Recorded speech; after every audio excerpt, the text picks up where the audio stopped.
हर किस्म के रूहानी जिस्मानी मसाइल और वज़ाइफ के लिए पीर इकबाल कुरैशी चैनल को सब्सक्राइब करें। नहमदुहु व नसल्ली अला रसूलिहिल करीम, अम्मा बअद फ़अऊज़ु बिल्लाहि मिनश शैतानिर रजीम, बिस्मिल्लाहिर रहमानिर रहीम। शव्वाल जो इस्लामी तारीख़ का रमज़ान के बाद आने वाला बाबरकत महीना है और यहाँ से हज के अय्याम लोग शुरू कर देते हैं। हज के महीनों का आगाज़ शुरू हो जाता है और तैयारी शुरू हो जाती है, तो इंसान को नेकी की तरफ राग़िब होना आसान होता है। रमज़ान चूँकि गुज़रा होता है और आगे हज आ रहा होता है। शव्वाल की यकम, 2, 3 तवारीख़ों को अगर कोई आदमी भी किसी भी नमाज के बाद सूरह यूसुफ की आयत नंबर 56 का हिस्सा वकज़ालिका मक्कन्ना लियूसुफ फिल अर्ज़, इसको जो 70 मरतबा पढ़ेगा, अल्लाह तबारक व तआला उस इंसान को ठिकाना अता फरमाएंगे, हर नेमत अता फरमाएंगे जो उसको ज़रूरत है।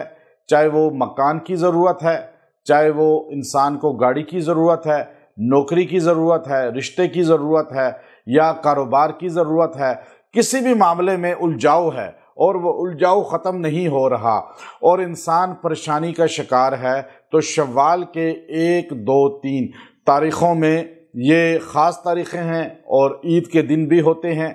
और इंसान इन दिनों में अल्लाह रब्बुल इज़्ज़त के हजूर अगर इस तरह दुआ करे और किसी भी वक़्त पढ़ ले, इसमें वक़्त की कैद नहीं है, चाहे दिन में पढ़े, रात को पढ़े, किसी भी नमाज के बाद पढ़े या नमाज के औकात के अलावा भी किसी वक़्त पढ़ा जा सकता है। आपने आयत नंबर 56 का यह हिस्सा पढ़ना है, वकज़ालिका मक्कन्ना लियूसुफ फिल अर्ज़। चूँकि यूसुफ अलैहिस्सलातु वस्सलाम को अल्लाह ने ठिकाना अता फरमाया था, किस तरह कुएं से वो मिस्र में गए, मिस्र में बिके, फिर वहाँ से अल्लाह ने किस तरह उनको मिस्र के महल के अंदर, फिर वहाँ से जेल के अंदर, फिर जेल से अल्लाह ने उनको तख्ते मिस्र पे बिठाया।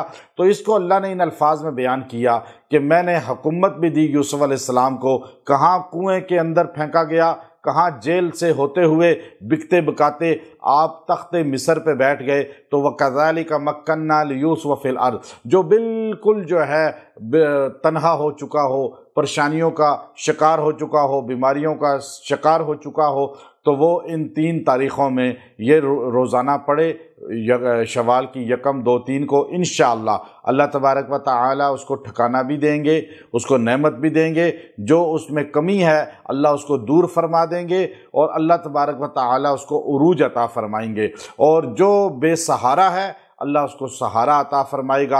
अक्सर लोग बेसहारा हो जाते हैं, उनके पास कोई नेमत नहीं होती, कोई ठिकाना नहीं होता, तो अल्लाह तबारक व तआला ऐसे लोगों को पूरा साल में सहारा देगा, नेमत देगा, रिस्क वसी देगा और उरूज देगा और परेशानियों से छुटकारा देगा। और ये आप वजीफ़ा करें, इसके अव्वल आखिर दुरूद शरीफ पढ़ लें तो अच्छी बात है, और दुरूद शरीफ 3-3 बार पढ़ लें। दुरूद शरीफ जो है आपकी मर्ज़ी होती है, पढ़ लें तो बेहतर है, ना पढ़ें तो बेहतर, लाजमी नहीं है। बाद लोग बार बार सवाल करते हैं कि आपने दुरूद शरीफ का नहीं बताया।